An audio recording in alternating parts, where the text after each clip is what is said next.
para a gente conversar aqui sobre governança das águas, num lugar que tem muita água, né? Então, Solange, eu peço que você inicialmente faça uma apresentação aí, quem é a Solange e como a Solange chegou a essa fantástico mundo das águas, né, da gestão das águas. Por favor. Então, boa tarde a todos. Obrigado, Nelson, aí pela criatividade, né, de ter criado esse trabalho, né? Eu tenho assistido aí, tem sido muito proveitoso, né? As pessoas que têm um reconhecimento nessa parte de gestão das águas, né? E eu me chamo Solange, né? Sou amazonense, sou bióloga de formação, também fiz o mestrado do Profiágua em Gestão e Regulação de Recursos Hídricos, e ao longo do tempo nós estamos, né, militando, né, na gestão de recursos hídricos do Brasil, né, especificamente mais direcionada ao estado do Amazonas, no meu caso, né. Então, eu acho que a gente começa por aí, né? Tá certo, tá certo. Mas como é que o que te inclinou? É bem verdade que aí tem muita água, né? Mas o que te inclinou a vir para o mundo da gestão das águas? Eu quero já dar as boas-vindas ao Ideraldo Busch, o presidente do Fórum Nacional de Comitês de Bacia Hidrográfica, que nos assiste. Com certeza. Na verdade, eu costumo dizer que eu entrei nos recursos hídricos desde os 6 anos de idade, né? Quando eu tinha que remar 1h30 para chegar, eu morava na fazenda, eu tinha que remar para chegar do outro lado do rio para estudar. Eu acho que aí começou essa minha ligação com a água, que é muito forte, né? E ao longo do tempo, dos estudos, as coisas foram canalizando, né? Para que nós viéssemos a aglutinar essa grande política, né? E ao concluir a graduação da biologia, nós fui convidada para trabalhar no governo do estado, na Secretaria de Recursos Hídricos do estado. A princípio, nós tínhamos sido convidada para trabalhar nas aquovilas do programa Gasoduto Quari-Manaus, pela experiência com comunidades, né? A princípio. E depois as coisas foram fluindo e finamos ficando como gerente de recursos hídricos no estado durante 6 anos, né? Nos meados de 2005 a 2011. E lá nós tivemos a oportunidade de trabalhar na criação do Conselho Estadual de Recursos Hídricos do Estado do Amazonas, né? Posterior a isso, fizemos toda a parte de revisão da Lei de Recursos Hídricos, a regulamentação dela. E aí, após esse momento, nós contribuímos naquele momento, em 2006, para a criação do primeiro Comitê de Bacia do Estado do Amazonas, né, que foi o Comitê da Bacia do Tarumã, que até bem pouco tempo eu estava como presidente. Mais ou menos isso. Ok, né? Muito bem, muito bem. Estamos aí, estamos caminhando. Mas você ficou quanto tempo na gestão do Comitê Tarumã? Olha, eu fiquei nas 3 primeiras diretorias como secretária executiva, né? Era permitido só 2, mas quando foi na terceira ninguém queria ficar, e aí a gente foi eleita por aclamação e ficamos a terceira gestão. Foi quando eu saí do governo do estado, em 2011, né? E aí também o Comitê de Bacia parou, né? De 2011 até 2016. Ele não funcionou, ficou parado, né? Apenas no papel.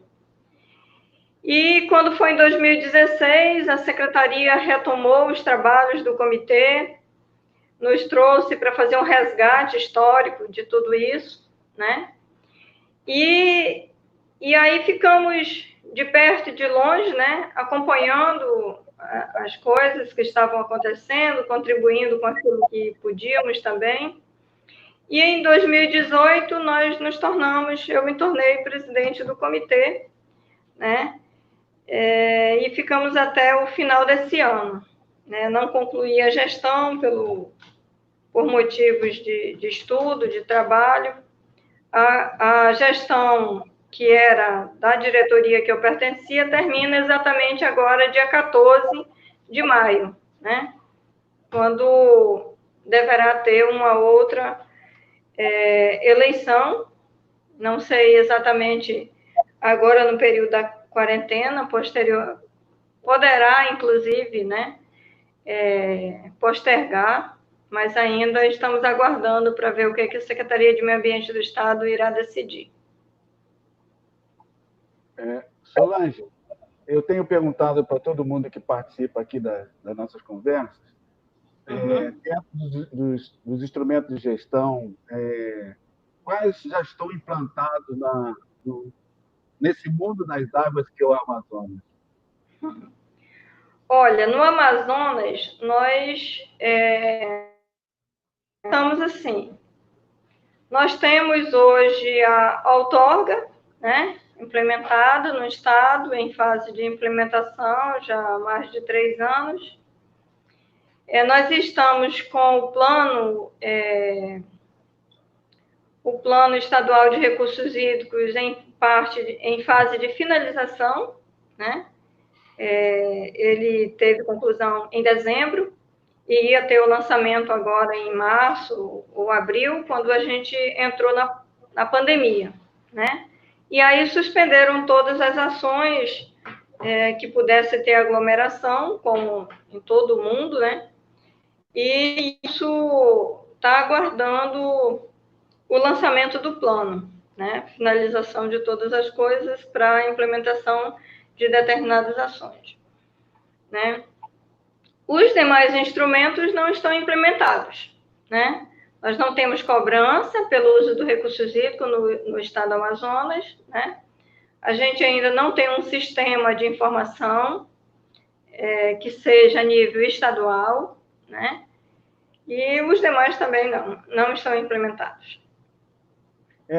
Nelson, nós temos 2 comitês.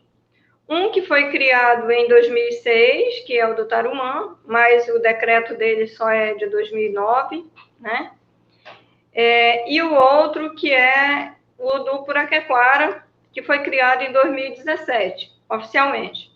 Porém, o único que está funcionando e sempre esteve funcionando foi o do Tarumã, né? O do Puraquequara teve um trabalho prévio, mas, infelizmente, ele permanece ainda inoperante, digamos assim, né? Sem atividade. Quantas pessoas integram a plenária do Comitê Tarumã? Nós temos hoje, atualmente, 35 instituições, né? Com titulares e suplentes, 70 e poucos, né? Então, 70 membros, digamos assim, mas são 35 instituições, né? Entre poder público, sociedade civil e usuários. Muito bem. Bom, aí você fez um mestrado no Profiágua, né? E qual foi o seu tema de trabalho para esse mestrado profissional do Profiágua? Explica para a gente o que é Profiágua. Eu fiz o mestrado no Profiágua, né, Gestão e Regulação de Recursos Hídricos, e o meu tema da dissertação eu trabalhei com a reestruturação do Comitê de Bacia do Tarumã. Foi um tema, a princípio, eu queria fazer sobre governança da água, que agora é o meu tema do doutorado, né? do meu projeto de doutorado. Mas aí, quando eu passei no Profiágua, houveram muitas pessoas assim que conheciam já o nosso trabalho e que praticamente foi uma missão escrever sobre o Comitê do Tarumã, fazer todo um resgate histórico, né, da criação, que na verdade o Comitê do Tarumã foi o primeiro. Então aí eu, né, achei por bem fazer. Então eu trabalhei sobre o resgate histórico, né, do Comitê de Bacia e fiz uma intervenção em 32 pontos dentro da bacia. O que eu abordei dentro disso? Eu trabalhei com os 3 entes que compõem um comitê de bacia, né? A sociedade civil, os usuários de água e o poder público. Porém, eu dei um enfoque maior para os usuários. Por quê?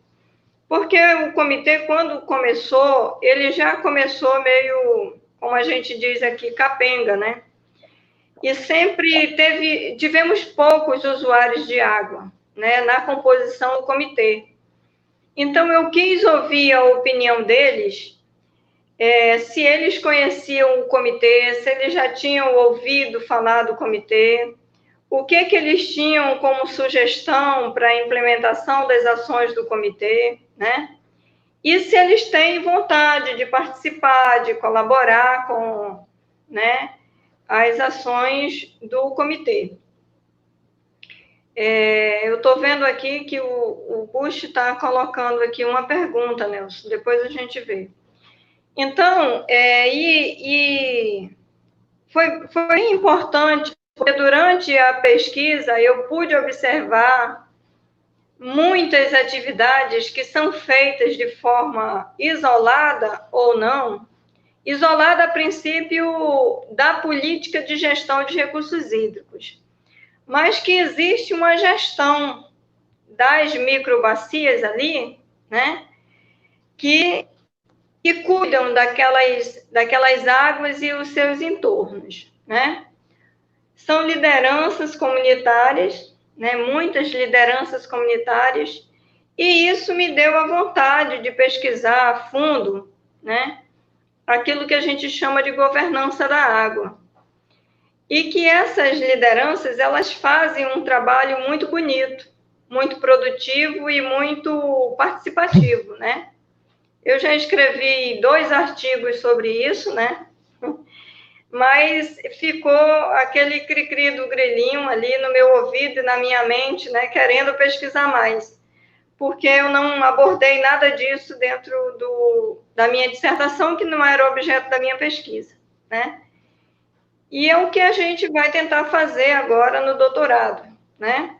Pesquisar a fundo quais são os modelos de governança que eles fazem, esses modelos que eles, né, criam, muito ligado à questão da transversalidade, né, através da educação ambiental, e findam eles fazendo essa governança e essa gestão de água particularizada.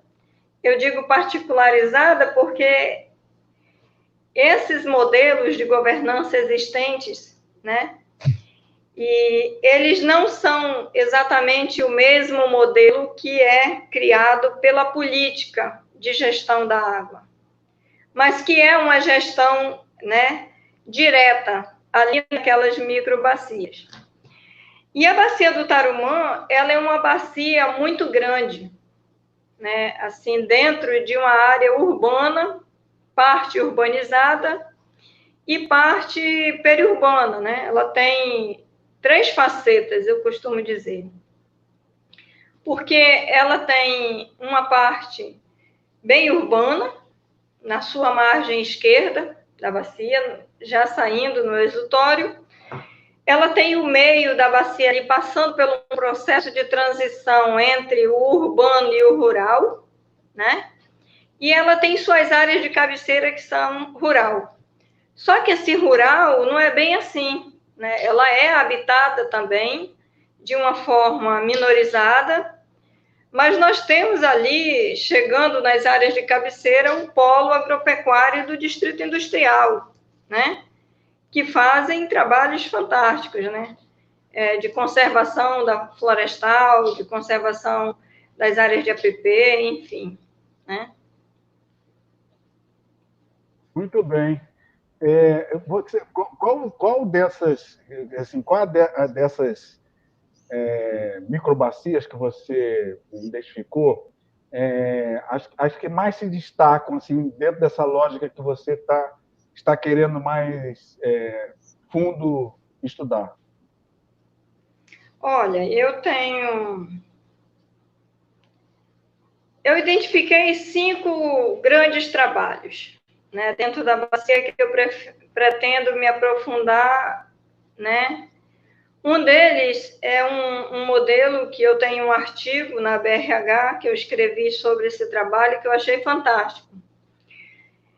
Uma área foi loteada, né, no quilômetro 21 da BR-174, né, e eles compraram 8 lotes, né, e o último lote da área onde é menos impactada, digamos assim, é que a pessoa ali começou a fazer um trabalho de captação de água diversa, né? Então, ele utiliza a água do Igaré, ele utiliza a água da chuva, ele utiliza a água de uma encosta, ele colocou um cano ali e capta aquela água e utiliza, inclusive, para os afazeres domésticos. E ainda ele pegou um protótipo de um tratamento de esgoto e, após o tratamento de esgoto, ele reutiliza essa água para fins de irrigação do pomar. Então, eu achei assim fantástico esse trabalho, né? A preocupação daquele morador com toda a questão da gestão da água ali, né? Nas suas mais diversas formas. E o que é mais interessante, ele replicou para todas as outras 7 propriedades que estavam a montante dele, né? Quer dizer, então você vê ali imbricado na gestão de recursos hídricos, né? A transversalidade, a educação ambiental como base, né? E aquilo me deixou muito curiosa, porque eu comecei conversando com a pessoa que eu estava entrevistando, achei que ele era da área ambiental e, inclusive, na hora a pessoa me disse que era e eu descobri depois que não era. Ele é de uma outra atividade completamente diferente e que me deixou mais alegre ainda, né? Porque a pessoa passou por algum lugar e tem essa sensibilidade ali no seu cerne, né? Essa é uma experiência muito bacana. Uma outra experiência, a gente aqui num conjunto de médio padrão, aqui em Manaus, que é uma das pessoas, uma das lideranças que a gente trouxe para o comitê e que tem dado uma contribuição muito bacana, que ele fez um trabalho de uma área que era uma lixeira, né? Veja a experiência como é fantástica. E ele começou a reunir pessoas por conta daquela lixeira, e essa lixeira deixou de ser lixeira, né? Então, ali você tinha degradação ambiental e você tinha degradação humana, porque era uma área onde tinham drogados e tal. E hoje é um local chamado Praça das Flores. Quem conhece aqui do Amazonas, o seu Gilberto, é uma pessoa fantástica, uma liderança comunitária muito forte. E ele faz um trabalho ali naquele conjunto e nos bairros. Pronto. E aí, Nelson, eu percebi que todo aquele trabalho é em função do corpo hídrico que está atrás, para não contaminar esse corpo hídrico, para não degradar, para revitalizar o que está degradado, quer dizer, então isso a gente chama de governança da água também, né? Isso é cuidado do rio. E essa pessoa está, né, essa liderança está replicando esse trabalho de forma positiva para outros lugares ali no entorno do bairro, né? E sempre tem o igarapé por trás das lixeiras, né? Então, isso um segundo fato. E aí essas outras lideranças também que vão, né? Tem um outro trabalho que também a gente trouxe para o comitê durante a nossa gestão, uma outra live dia 15, trabalhando com esse pessoal, que é o pessoal do Remada Ambiental, o Jadson, que é uma liderança fortíssima também dentro da Bacia do Tarumã, bem no exutório, ele faz um trabalho fantástico. Ele coleta de resíduos todos os finais de semana, o último final de semana de cada mês. E ali ele aglutina pessoas da cidade inteira, né? Para limpar o rio, para conservar ali a mata ciliar, para mobilizar a mídia, entendeu? Então, assim, você vai, né? Eu gostaria muito de entrevistar esse cidadão. Isso. Oi? Gostaria muito de entrevistar esse cidadão. Está ouvindo? Gostaria muito de entrevistar esse cidadão. Entrevistar esse cidadão? Com certeza. Pega o contato dele e nos passa depois. Sim. Então, e outros trabalhos. Tem, por exemplo, no Água Branca, que é um igarapé que tem da sua nascente até encontrar com os outros igarapés, é um igarapé urbano, que começa as suas áreas de cabeceira dentro da área do aeroporto internacional do Bush. Como a Secretaria de Recursos Hídricos do Estado do Amazonas e os CBHs estão trabalhando frente à Covid-19 com relação às reuniões e os debates? Olha, para ser sincera, durante esse período ainda não houve reuniões, né? A gente teria essa reunião do dia 14, agora, que era a eleição do comitê para a nova diretoria, né? Mas não houve convocação, né? Eu entrei em contato com as pessoas da diretoria para ver o porquê, porque eu não sou mais presidente, então não posso convocar, né? Agora eu permaneço como membro, né? Sou membro pelo Conselho de Biologia, pelo regional. E aí não houve convocação, né? Então, inclusive eu sugeri que seja feito postergação do prazo, né, da diretoria por 3 meses, mas sinceramente eu não fiquei sabendo do que aconteceu, né? E enfim, é isso. Na realidade, Tem que se reunir. na realidade, eu vou fazer referência aqui à reunião que nós fizemos, é uma entrevista dessa que a gente fez com a Arimateia, né? Para quem não viu a entrevista da Arimateia, pode resgatar como é que o Rio de Janeiro está lidando com isso, inclusive com resolução do Conselho Estadual de Recursos do Rio de Janeiro, tanto para o funcionamento do Conselho como para a validação das reuniões e procedimento das reuniões dos comitês de bacia do Rio de Janeiro. Mas, voltando aqui ao nosso papo para o Amazonas, eu quero manifestar aqui a participação da Felp.com, deve ser Felp.com, dizendo que o trabalho de vocês é muito importante e merece um destaque especial.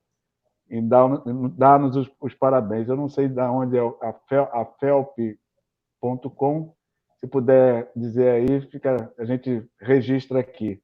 A FALP é uma empresa que trabalha com mídias sociais. Oh, que maravilha! Bom. Ela faz a mídia da minha empresa, né? Nós estamos com uma plataforma nova, né?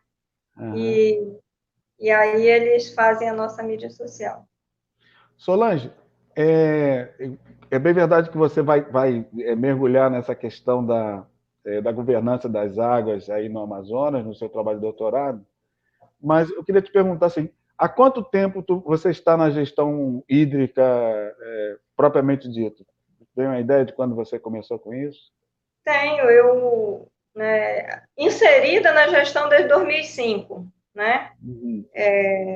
Que a gente começou todo aquele trabalho que eu no início falei sobre, né, a criação do Conselho de Recursos Hídricos, né, a criação do Comitê de Bacia, a revisão da legislação existente no Estado do Amazonas. Nós participamos de toda a revisão e consolidação dela, né, e de lá para cá a gente não parou mais, né? Uhum. E aí, finda que você não consegue mais se desligar, né? São muitos laços, né? E às vezes eu até me pergunto se continuo sendo bióloga, tem hora que... Eu quero fazer com base. Como a gente diz nos comitês de bacia, sou mais bacieira muitas vezes do que mesmo bióloga, e aí tem hora que eu preciso acordar. Eu quero, com base nessa experiência, eu quero te perguntar, fazer algumas perguntas. A primeira é o seguinte: olhando para trás, o que você pode apontar que houve de evolução de 2005 para 2020 na gestão hídrica do Amazonas? Olha, o que houve é que a gente está implementando algumas situações, né, da lei, né? Primeiro, a outorga, né, que não se tinha nem previsão de se implementar em 2005, né? E hoje é uma realidade já no estado do Amazonas, né? E a cobrança que seria, digamos assim, o grande boom para o estado, né?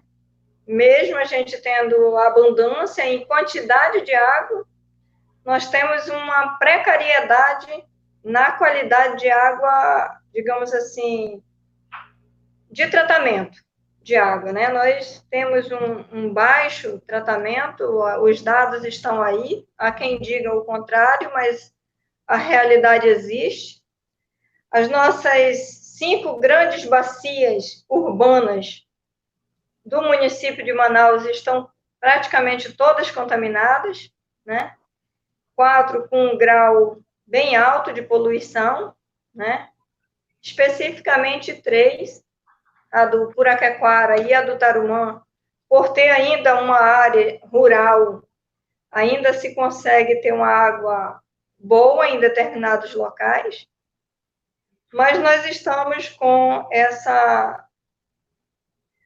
esse grau de contaminação muito alto.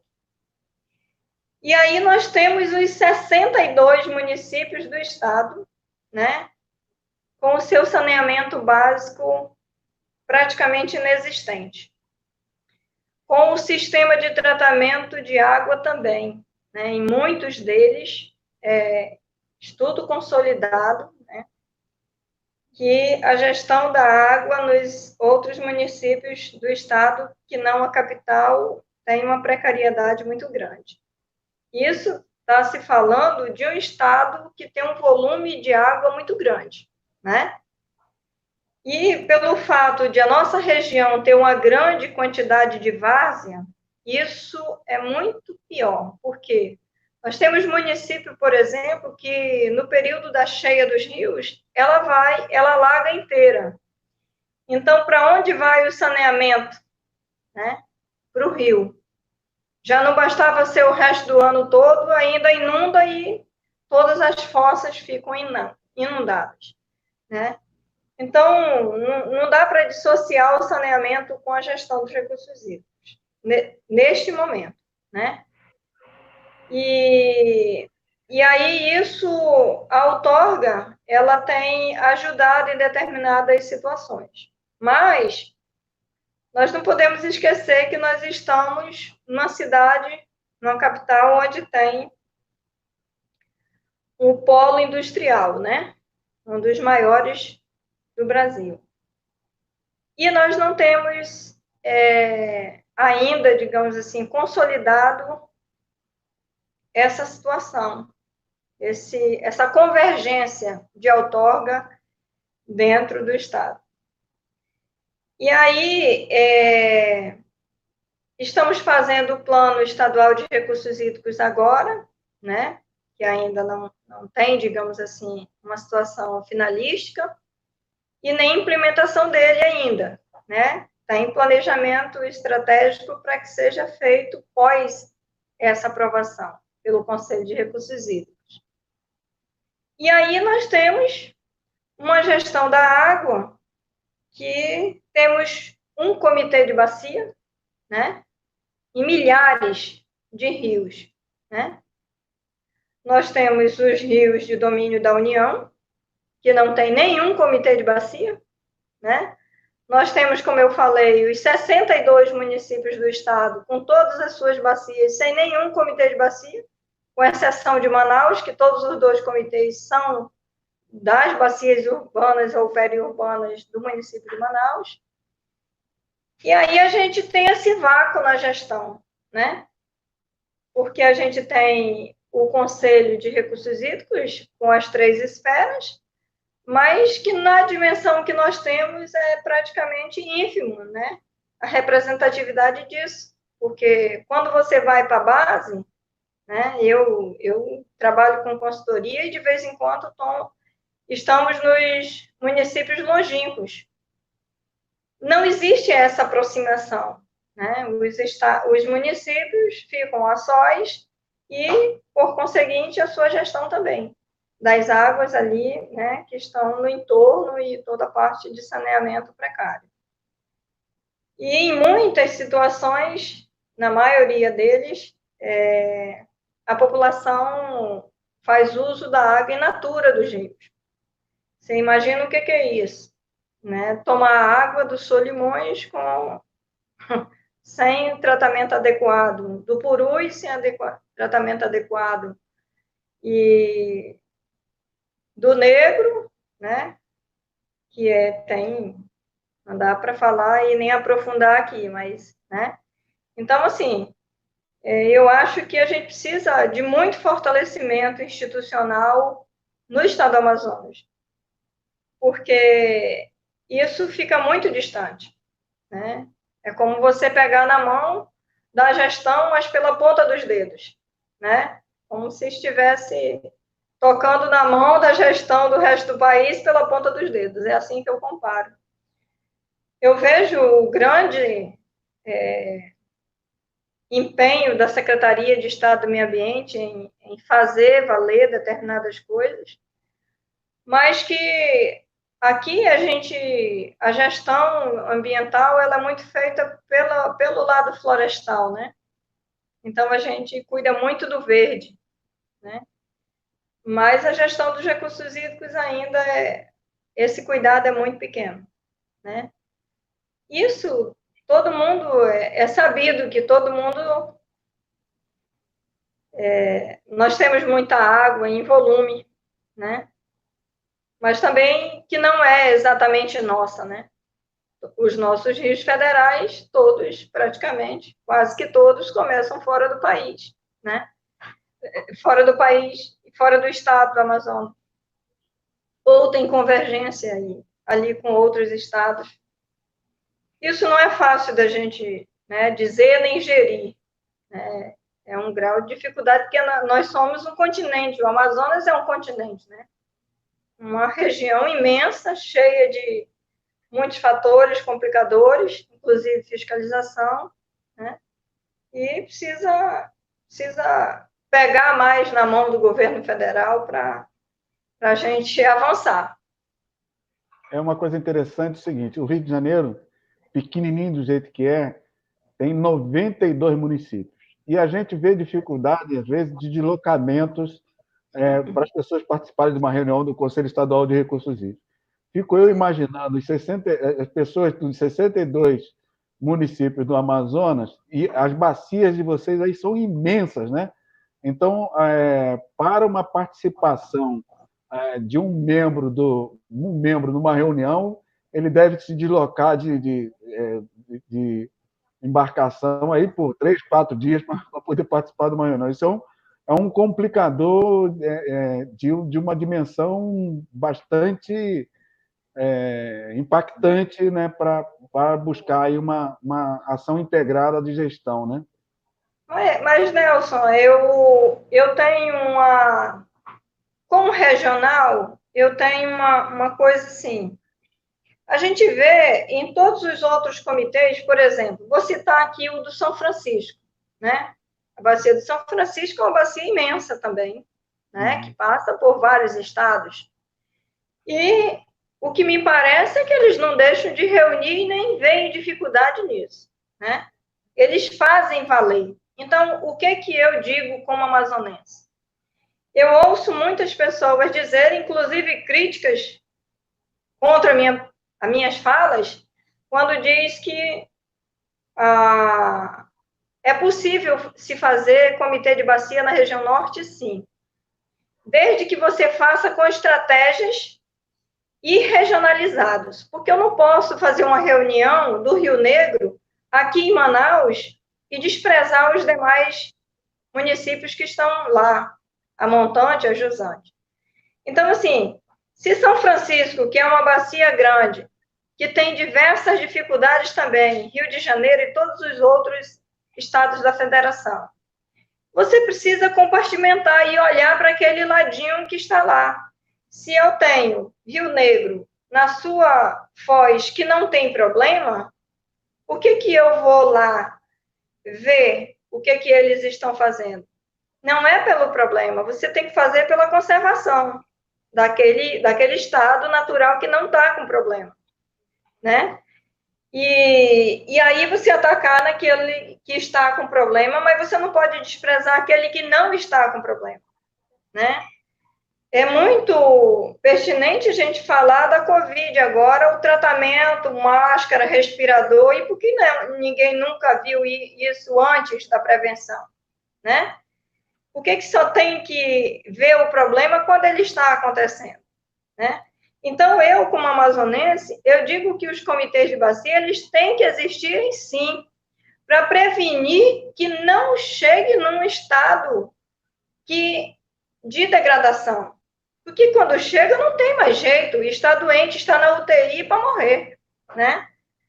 E eu digo isso porque a bacia do Tarumã é uma bacia também muito grande, né? E ela tem, como eu falei no início aqui, as três facetas. Você tem muitas dificuldades, você tem o poder aquisitivo mais alto da cidade de Manaus lá. Isso não é fácil de lidar, né? Você tem índices de criminalidade alto, você tem, né, extração mineral dentro da bacia, enfim.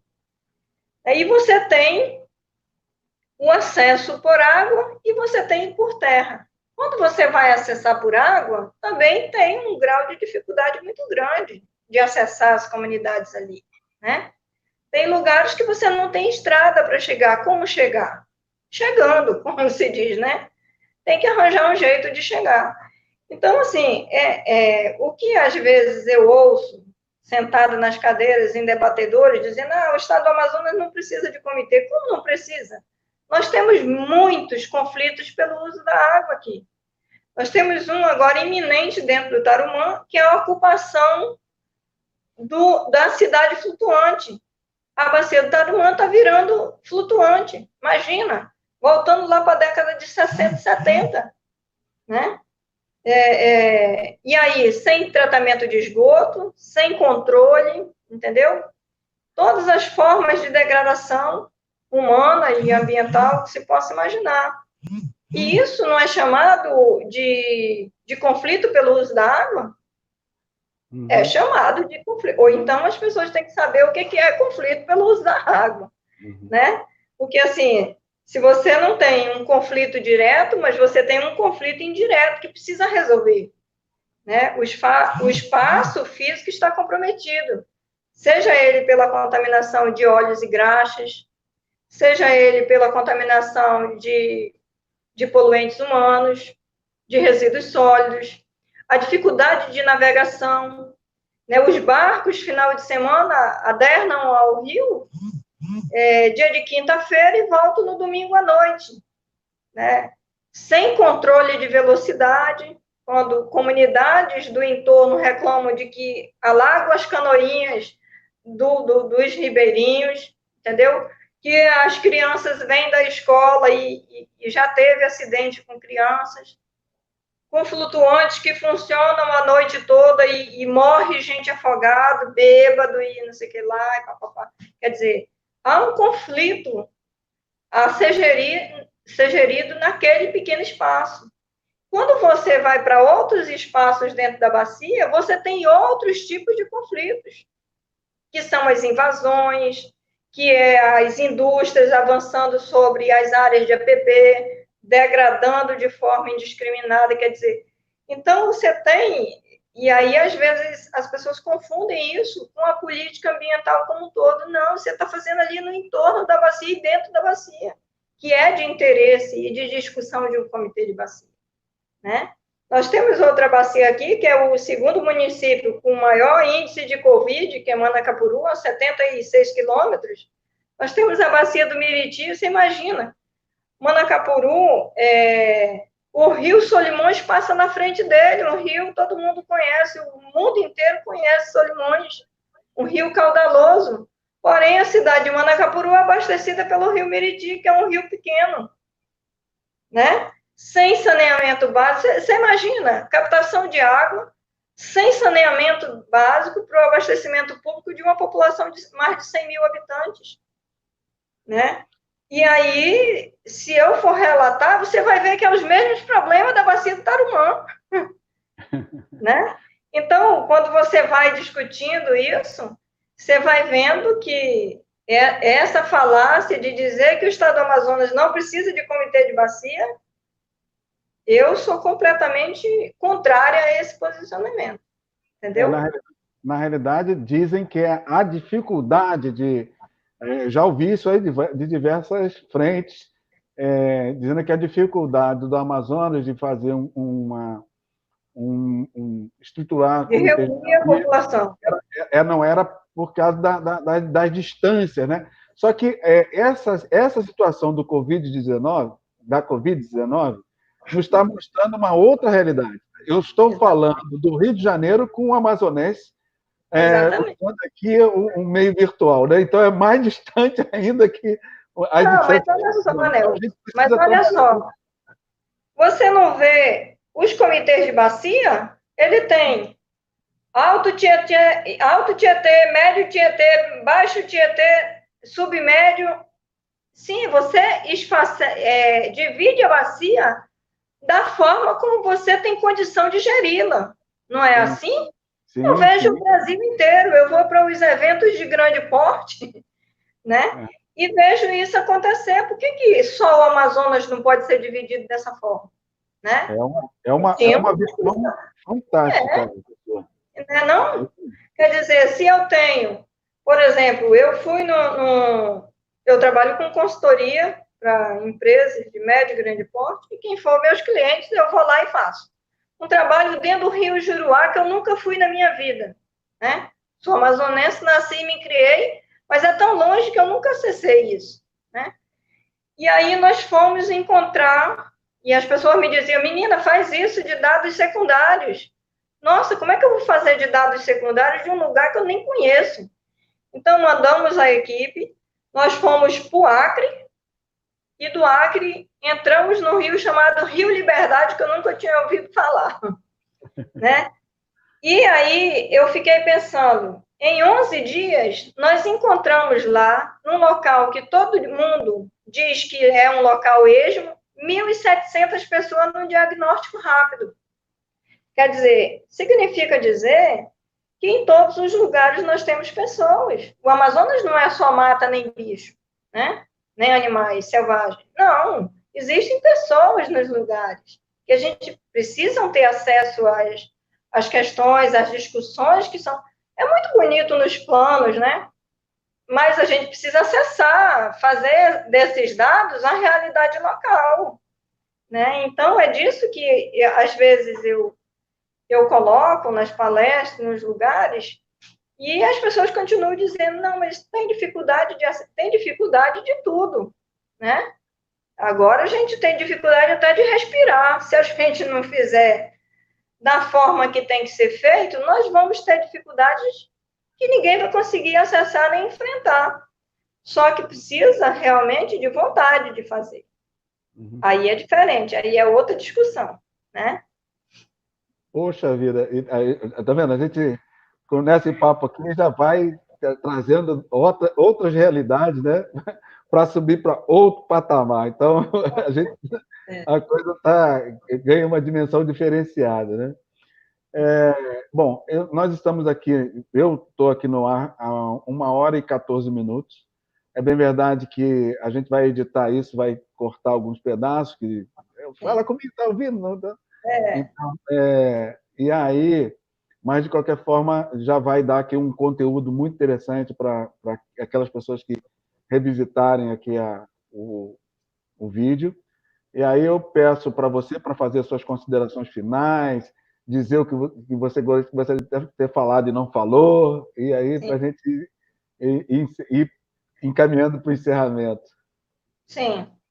Então, assim, eu, né, nasci e me criei no Amazonas, comecei minha vida navegando numa canoa, né, uma pessoa lá do Rio Purus, né, e graças a Deus cheguei na academia, né, estamos chegando, né, praticamente nos últimos patamares da academia, e muito agradecida pelo setor público, que sempre me deu apoio, né, e eu sempre participei dos grandes fóruns e participamos. Agora mesmo estava no Fórum Nacional de Comitês de Bacia, que foi um grande aprendizado, né? E será, com certeza, né? Mas o que eu sempre reivindico é isso. Eu acho que a gente precisa, na região norte, se fortalecer enquanto região, os estados da região norte, né? Eu mesmo agora participo do comitê, do Conselho de Biologia, que nós somos os 6 estados da federação, com exceção do Tocantins, que não está conosco aqui.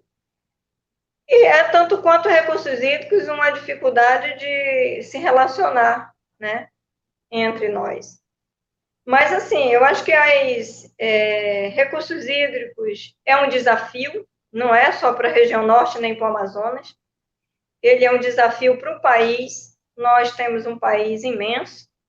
E o que nós precisamos fazer é coragem. Ter coragem de enfrentar as dificuldades, ter coragem de falar, de escrever, de opinar, de se posicionar nos fóruns de debate, né? E tirar a lei do papel e colocar na prática, né? Eu acho que nós, como país, nós, como amazônidas, precisamos tirar a lei do papel e fazer acontecer, né? E daqui a pouco a gente está de volta, aí, se Deus quiser, estou como conselheira do comitê, né? E na hora que precisar, a gente participa de novo nas intervenções mais diretas, né? E vamos que vamos. O Brasil é nosso. Precisamos cuidar, né? Senão, daqui a pouco, ele vai precisar de respiradores também. Solange, foi muito bom ter falado com você. Aprendi muito nesse papo de hoje, né? E a gente que cuida de rios, a gente precisa entender as realidades dos demais, né? Para que a gente encontre os caminhos que são comuns e para que a gente segure a mão um do outro para fazer com que aquilo que a gente faz seja reconhecido, seja valorizado, né? Então, foi fantástica a sua participação. Eu quero muito agradecer. É a primeira, mas vamos ter outra oportunidade, com certeza. E fica aqui minha gratidão pela sua participação. E sempre que precisar, Nelson. Sempre que precisar. Quando precisar de outros temas, estamos aqui também. Tá bom, querido? Tudo bom. Um abraço. minha gratidão. Tchau.